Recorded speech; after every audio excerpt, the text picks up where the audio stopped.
नमस्ते, मी Digambar Rohan, OBC जनमोर्चाचा सरचिटणीस. ओबीसींच्या ज्या सगळ्या समस्या आहेत त्या समस्येवरचं एकमेव औषध आहे, रामबाण औषध. ते म्हणजे ओबीसीची जातनिहाय जनगणना.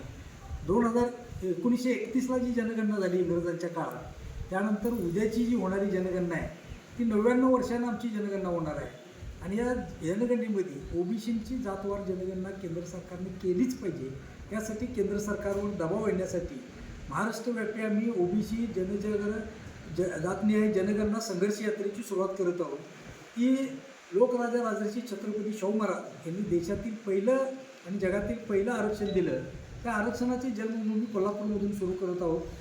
1 ऑगस्टलाच जनगणनेची रथयात्रा सांगलीमध्ये येणार आहे आणि सांगलीमध्ये याचं कसं पद्धतीनं स्वागत होईल या संबंधित आज आयोजित केलेल्या बैठकीमध्ये आमचे सर्व मान्यवर सहकारी या ठिकाणी उपस्थित आहेत.